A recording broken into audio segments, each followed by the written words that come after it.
Good afternoon. I'm going to read today a story given to me by Lois Fussell to read, written in 1989 by Donald E. Westlake, called Too Many Crooks.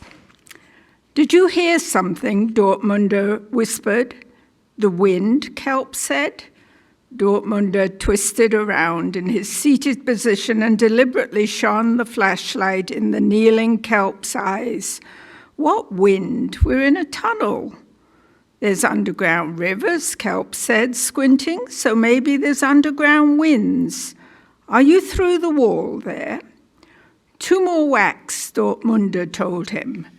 Relenting, he aimed the flashlight past Kelp, back down the empty tunnel, a meandering, messy gullet, most of it less than 3 feet in diameter, wriggling its way through rocks and rubble and ancient middens, traveling 40 tough feet from the rear of the basement of the out-of-business shoe store to the wall of the bank on the corner.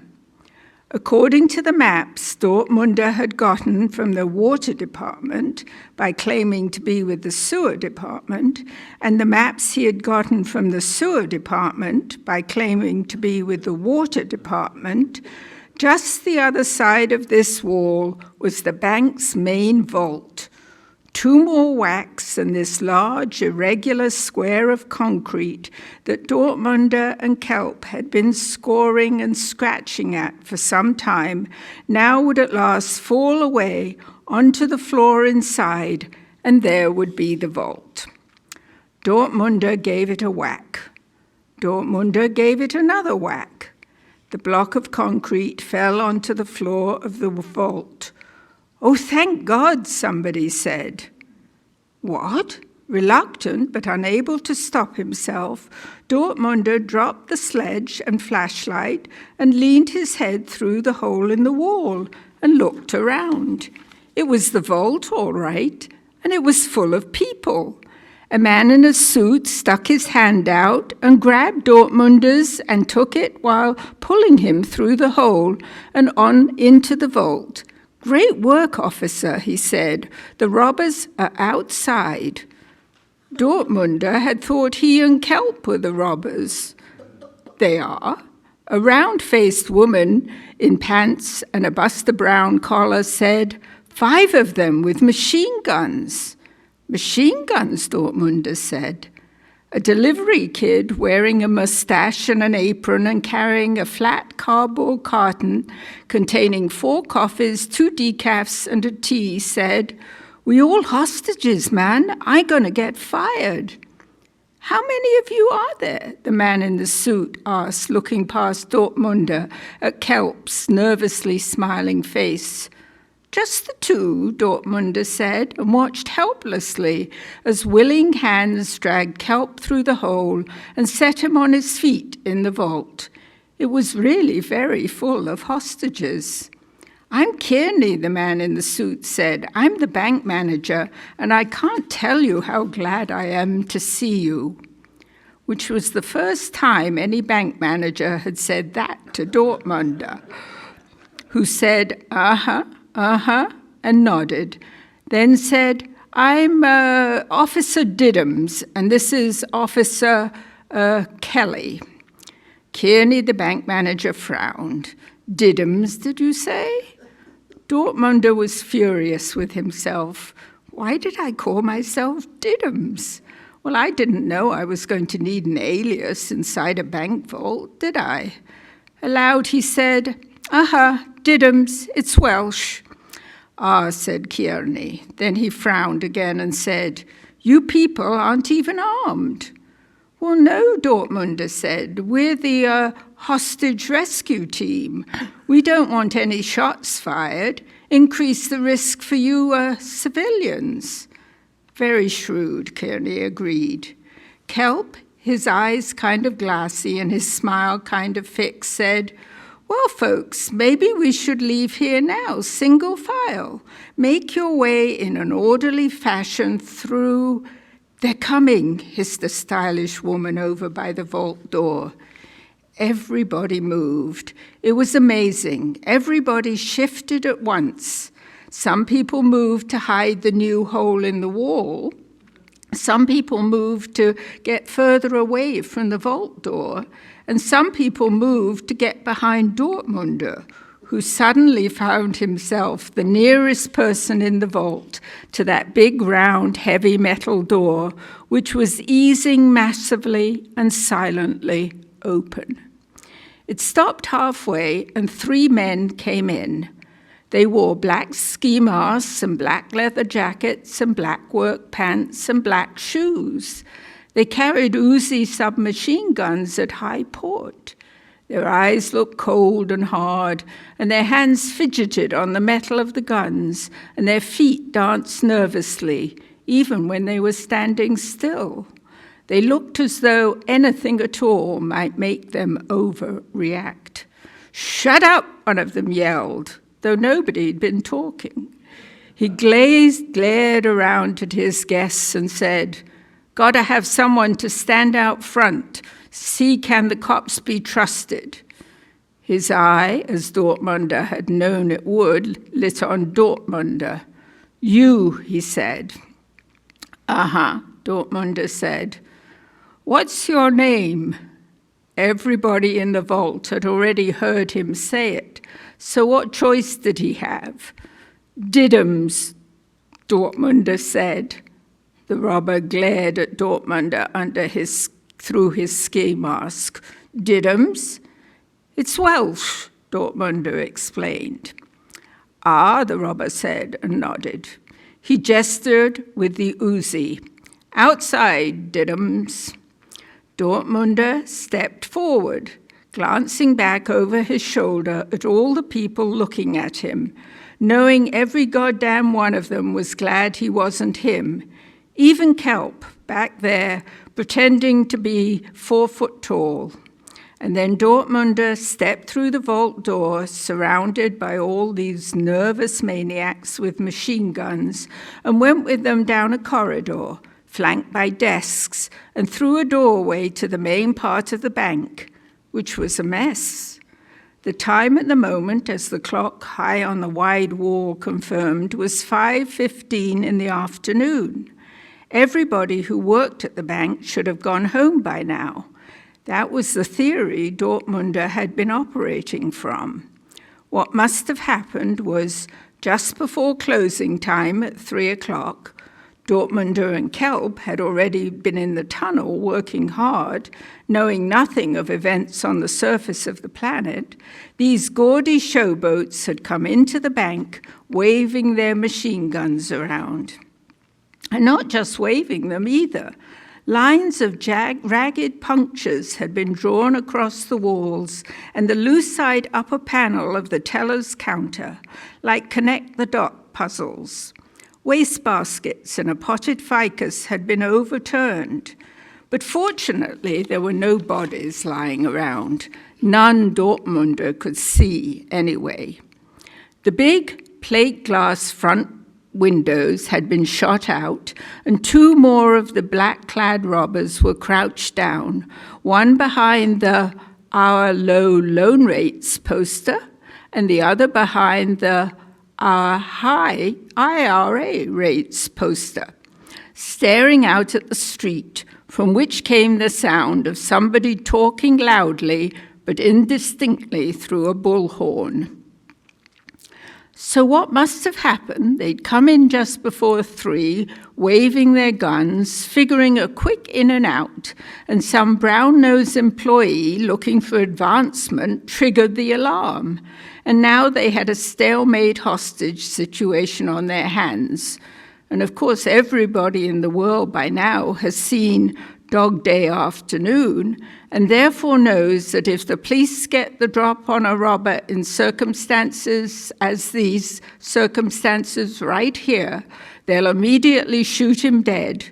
So now hostage negotiation is trickier than ever. This isn't what I had in mind when I came to the bank, Dortmunder thought. The boss robber prodded him along with the barrel of his Uzi, saying, "What's your first name, Diddums?" Please don't say Dan, Dortmunder begged himself. Please, please, somehow, anyhow, manage not to say Dan. His mouth opened. John, he heard himself say. His brain having turned desperately in this emergency to that last resort, the truth, and he got weak-kneed with relief. Okay, John, don't faint on me, the robber said. This is very simple what you got to do here. The cops say they want to talk. Just talk. Nobody gets hurt. Fine. So you're going to step out in front of the bank and see, do the cops shoot you? Ah, Dortmunder said. No time like the present, huh, John? The robber said, and poked him with the Uzi gun. That kind of hurts, Dortmunder said. I apologize, the robber said, hard out. Now, out. One of the other robbers, eyes red with strain inside the black ski mask, leaned close to Dortmunder and yelled, You want a shot in the foot first? You want to crawl out there? I'm going, Dortmunder told him. See, here I go. The first robber, the comparatively calm one, said, You go as far as the sidewalk, that's all. You take one step off the curb, we blow your head off. Got it, Dortmunder assured him, and crunched across broken glass to the sagging open door and looked out. Across the street was parked a line of buses, police cars, police trucks, all in blue and white, with red gumdrops on top. And behind them moved a seething mass of armed cops. Dortmunder said, turning back to the comparatively calm robber, he said, You wouldn't happen to have a white flag or anything like that, would you? The robber pressed the point of the Uzi to Dortmunder's side. Out, he said. Right, Dortmunder said. He faced front, put his hands way up in the air, and stepped outside. What a lot of attention he got. From behind all those blue and whites on the other side of the street, tense faces stared. On the rooftops of the red brick tenements in this neighborhood, deep in the residential heart of Queens, sharpshooters began to familiarize themselves through their telescopic sights with the contours of Dortmunder's furrowed brow. To left and right, the ends of the block were sealed off with buses parked nose to tailpipe, past which ambulances and jumpy white-coated medics could be seen. Everywhere, rifles and pistols jittered in nervous fingers. Adrenaline ran in the gutters. I'm not with them, Dortmunder shouted, edging across the sidewalk, arms upraised, hoping this announcement wouldn't upset the other bunch of armed hysterics behind him. For all he knew, they had a problem with rejection. However, nothing happened behind him, and what happened out front was that a bullhorn appeared, resting on a police car roof, and roared at him. You a hostage? I sure am, yelled Dortmunder. What's your name? Oh, not again, thought Dortmunder, but there was nothing for it. Diddums, he said. What? Diddums. A brief pause. Diddums? It's Welsh. Ah. There was a little pause while whoever was operating the bullhorn conferred with his compatriots, and then the bullhorn said, What's the situation in there? What kind of question was that? Well, Dortmunder said, and remembered to speak more loudly, and called, kind of tense, actually. Any of the hostages harmed? No, definitely not. This is a non-violent confrontation. Dortmunder fervently hoped to establish that idea in everybody's mind, particularly if he were going to be out here in the middle much longer. Any change in the situation? Change? Well, Dortmunder answered, I haven't been in there that long, but it seems like not that long. What's the matter with you, Diddums? You've been in that bank for over 2 hours now. Oh, yeah, forgetting, Dortmunder lowered his arms and stepped forward to the curb. That's right, he called. 2 hours, more than 2 hours. Been in there a long time. Step out here, away from the bank. Dortmunder looked down and saw his toes hanging 10 over the edge of the curb. Stepping back at a bit brisk pace, he called, I'm not supposed to do that. Listen, Diddums, I've got a lot of tense men and women over here. I'm telling you, step away from the bank. The fellas inside, Dortmunder explained, they just don't want me to step off the curb. They said they just don't want me to do it. Psst, hey, Diddums. Dortmunder paid no attention to the voice calling from behind him. He was concentrating too hard on what was happening right now in front. Also, he wasn't that used to the new name yet. Diddums, maybe you better put your hands up again. Oh yeah, Dortmunder's arms shot up like pistons blowing through an engine block. Yeah, they are. Diddums, God damn it, do I have to shoot you to get you to pay attention? Arms dropping, Dortmunder spun around. No, I wasn't. Here I am. Get those goddamn hands up. Dortmunder turned sideways, arms up so high his sides hurt. Peering sidelong to the right, he called to the crowd across the street. Sirs, they're talking to me inside now.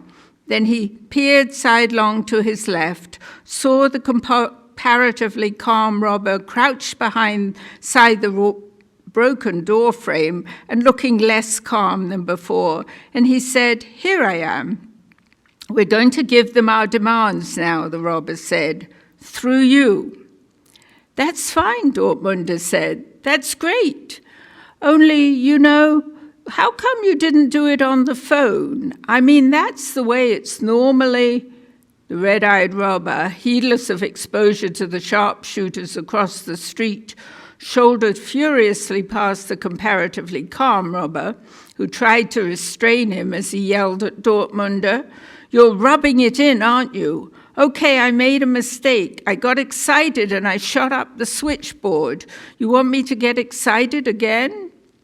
No, Dortmunder cried, trying to hold his hands straight up in the air and defensively in front of his body at the same time. I just forgot. The other robbers all clustered around to grab the red-eyed robber, who seemed to be trying to point his Uzi in Dortmunder's direction as he yelled, I did it in front of everybody. I humiliated myself in front of everybody, and now you're making fun of me. I forgot. I'm sorry. You can't forget that. Nobody's ever going to forget that. The 3 remaining robbers dragged the red-eyed robbers back away from the doorway, talking to him, trying to soothe him, leaving Dortmunder and the comparatively calm robber to continue their conversation. I'm sorry, Dortmunder said. I just forgot. I've been kind of distracted recently. You're playing with fire here, Diddums, the robber said. Now tell them they're going to get our demands. Dortmunder nodded and turned his head the other way and yelled, They're going to tell you their demands now. I'm going to tell you their demands. Their demands, not my demands. We're willing to listen, Diddums, only so long as none of the hostages get hurt. That's good, Dortmunder agreed and turned his head to the other way to tell the robber. That's reasonable, you know. That's sensible. That's a very good thing they're saying. Shut up, the robber said. Right, Dortmunder said. The robber said, First we want the riflemen off the roofs. Oh, so do I, Dortmunder told him and turned to shout. They want the riflemen off the roofs. What else? What else? And we want them to unblock that end of the street. What is it, the north end? Dortmunder frowned, straight ahead at the buses blocking the intersection. Isn't that east, he asked. "Whatever it is," the robber said, getting impatient, "that end down there here to the left." "Okay." Dortmunder turned his head and yelled, "They want you to unblock the east end of the street." Since his hands were way up in the air somewhere, he pointed with his chin. "Isn't that north?" "I knew it was," the robber said. "Yeah, I guess so," Dortmunder called. "That end down there to the left." "To the right, you mean?" "Yeah, that's right. Your right, my left, their left." "What else?" Dortmunder sighed and turned his head. "What else?"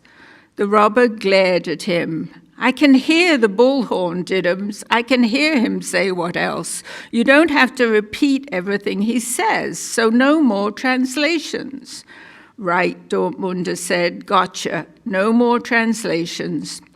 "We'll want a car," the robber told him, "a station wagon. We're going to take 3 hostages with us, so we want a big station wagon and nobody follows us." "Gee," Dortmunder said dubiously, "are you sure?" The robber stared. "Am I sure?" "Well, you know what they'll do," Dortmunder told him, lowering his voice so the other team across the street couldn't hear him. "What they do in these situations is they fix a little radio transmitter under the car, so then they don't have to follow you exactly, but they know where you are." Impatient again, the robber said, "So you'll tell them not to do that? No radio transmitters, or we'll kill the hostages." "Well, I suppose," Dortmunder said doubtfully. "What's wrong now?" the robber asked. "You're too damn dicey, Diddums. You're just the messenger here. You think you know my business better than I do." "I know I do," Dortmunder thought, but it didn't seem a judicious thing to say aloud. And so instead he explained, "I just want things to go smooth, that's all. I don't want bloodshed. And I was thinking the New York City police, you know, well, they got a helicopters." "Damn," the robber said. He crouched low to the littered floor behind the broken door frame and brooded about his situation. Then he looked up at Dortmund and said, "Okay, Diddums, you're so smart. What should we do?" Dortmunder blinked. "You want me to figure out your getaway?" "Put yourself in our position," the robber suggested. "Think about it." Dortmunder nodded. Hands in the air, he gazed at the blocked intersection, and he put himself in the robber's position. "Hoo boy," he said, "you're in a real mess." "We know that, Diddums." "Well," Dortmunder said, "I tell you what maybe you could do. You make them give you one of those buses they've got down there blocking the street. They give you one of the buses right now, then you know they haven't had time to put anything in it, cute in it, like time-release tear gas grenades or anything." "Oh my God," the robber said. His black mask seemed to have paled slightly. "Then you take all the hostages," Dortmunder told him. "Everybody goes in the bus, and one of you people drive, and you go somewhere real crowded, like Times Square, say, and then you drop off and make all the hostages get out and run. You stop and make all the hostages get out and run." "Yeah," the robber said. "What good does that do to us?" "Well," Dortmunder said, "you drop the ski masks and the leather jackets and the guns, and you run too.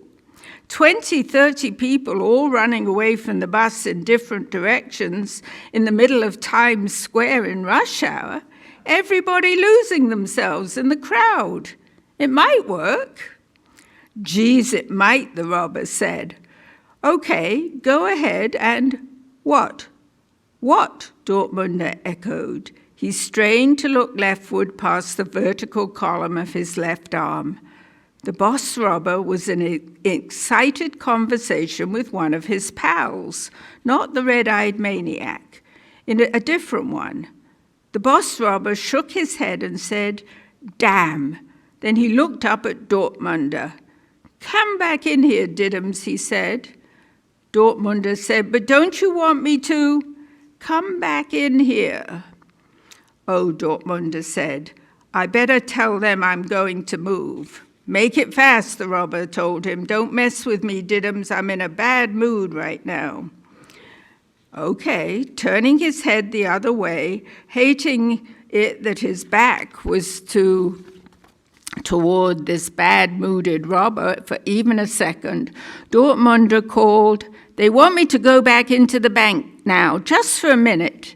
Hands still up, he edged sideways across the sidewalk and through the gaping doorway where the robbers laid hands on him and flung him back deeper into the bank. He nearly lost his balance, but saved himself against the sideways leaning pot of the tipped-over ficus. When he turned around, all 5 of the robbers were lined up looking at him, their expressions intent, focused, almost hungry, like a row of cats looking in a fish store window. Dortmunder said. "He's it now," one of the robbers said. Another robber said, "But they don't have to know it." A third robber said, "They will soon. They'll know it when nobody gets on the bus," the boss robber said, and shook his head at Dortmunder. "Sorry, Diddums, your idea doesn't work anymore."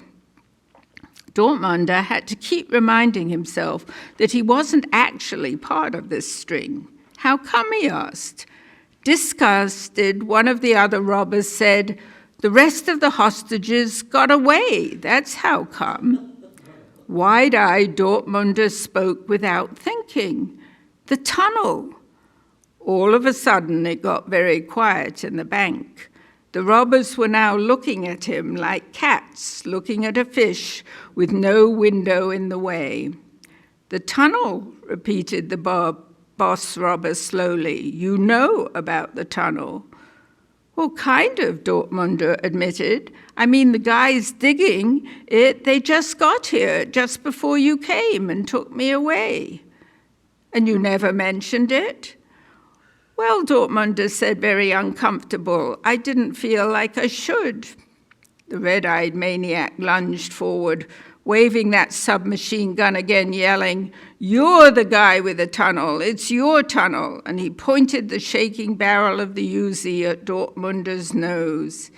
"Easy, easy," the boss robber yelled. "This is our only hostage. Don't use him up." The red-eyed maniac reluctantly lowered the Uzi, but he turned to the others and announced, "Nobody's going to forget when I shot up the switchboard. Nobody ever going to forget that. He wasn't here." All of the robbers thought that over. Meanwhile, Dortmunder was thinking about his own position. He might be a hostage, but he wasn't your normal hostage, because he was also a guy who had just dug a tunnel to a bank vault, and there were maybe 30 eyeball witnesses who could identify him. So it wasn't enough to get away from these bank robbers. He was going to have to get away from the police, several thousand police. So did that mean he was locked to these second-rate smash-and-grabbers? Was his own future really dependent on their getting out of this hole? Bad news, if true. Left to their own devices, these people couldn't escape from a merry-go-round. Dortmunder sighed. "Okay, the first thing we have to do is..." "We," the boss robber said. "Since when are you in this?" "Since you dragged me in," Dortmunder told him. "And the first thing we have to do..." The red-eyed maniac lunged at him again with the Uzi, shouting, "Don't you tell us what to do. We know what to do." "I'm your only hostage," Dortmunder reminded him. "Don't use me up. And also, now I've seen you people in action, I'm your only hope of getting out of here. So this time, listen to me. The first thing we have to do is close and lock the vault door." One of the robbers gave a scornful laugh. "The hostages are gone," he said. "Didn't you hear that part? Lock the vault door after the hostages are gone. Isn't that some kind of old saying?" And he laughed and laughed. Dortmunder looked at him. "It's a two-way tunnel," he said quietly. The robbers stared at him. Then they all turned and ran toward the back of the bank. They all did. They're too excitable for this line of work, Dortmunder thought as he walked briskly to the front of the bank. Clang went the vault door far behind him, and Dortmunder stepped through the broken doorway and out again to the sidewalk, remembering to stick his arms straight up in the air as he did. "Hi," he yelled, and sticking his face well out, displaying it for all the sharpshooters to really get a good look at. "It's me again, Diddums, Welsh." "Diddums," screamed an enraged voice from deep within the bank. "Come back here." Oh no. Ignoring that, moving steadily but without panic, arms up, face forward, eyes wide, Dortmunder angled leftward across the sidewalk, shouting, "I'm coming out again, and I'm escaping." And he dropped his arms, tucked his elbows in, and ran hell for leather towards those blocking buses. Gunfire encouraged him, sudden bursts behind him of drit, drit, and then cop, cop, cop, and then a whole symphony of fooms and thug-thubs and patapows. Dortmund's toes turning into high-tension steel springs kept him bounding through the air like the Wright brothers' first airplane, swooping and plunging down the middle of the street, that wall of buses getting closer and closer. Here, in here, uniformed cops appeared on both sidewalks, waving to him, offering sanctuary in the forms of open doorways and police vehicles to crouch behind. But Dortmunder was escaping from everything. The buses. He launched himself through the air, hit the blacktop hard, and rolled under the nearest bus. Roll, roll, roll, hitting his head and elbows and knees and ears and nose and various other parts of his body against any number of hard, dirty objects. And then he was past the bus and on his feet, staggering at a lot of goggle-eyed medics hanging around their ambulances who just stood there and gawked back. Dortmunder turned left. Medics weren't going to chase him. Their franchise didn't include healthy bodies running down the street. The cops couldn't chase him until they'd moved their buses out of the way. Dortmunder took off like the last of the dodos, flapping his arms, wishing he knew how to fly. The out-of-business shoe store, the other terminus of the tunnel, passed on his left. The getaway car they'd parked in front of it was long gone, of course. Dortmunder kept thudding on. 3 blocks later, a gypsy cab committed a crime by picking him up, even though he hadn't phoned the dispatcher first. In the city of New York, only licensed medallion taxis are permitted to pick up customers who hail them on the street. Dortmunder, panting like a St. Bernard on the lumpy back seat, decided not to turn the guy in. His faithful companion May came out of the living room when Dortmunder opened the front door of his apartment and stepped into his hall. "There you are," she said. "Thank goodness. It's all over the radio and the television." "I may never leave the house again," Dortmunder told her. "If Andy Kelp ever calls, says he's got this great job, easy piece of cake, I'll just tell him I've retired." "Andy's here," May said, "in the living room. You want a beer?" "Yes," Dortmunder said simply. May went away to the kitchen, and Dortmunder limped into the living room, where Kelp was seated on the sofa, holding a can of beer and looking happy. On the coffee table in front of him was a mountain of money. Dortmunder stared. "What's that?" Kelp grinned and shook his head. "It's been too long since we scored, John," he said. "You don't even recognize the stuff anymore. This is money." "But from the vault? How?" "After you were taken away by those other guys, they were caught, by the way," Kelp interrupted himself, "without loss of life. Anyway, I told everybody in the vault there the way to keep the money safe from the robbers was that we'd all carry it out with us. So we did. And then I decided what we should do is put it all in the trunk of my unmarked police car in front of the shoe store, so I could drive it to the precinct for safekeeping while they all went home to rest from their ordeal.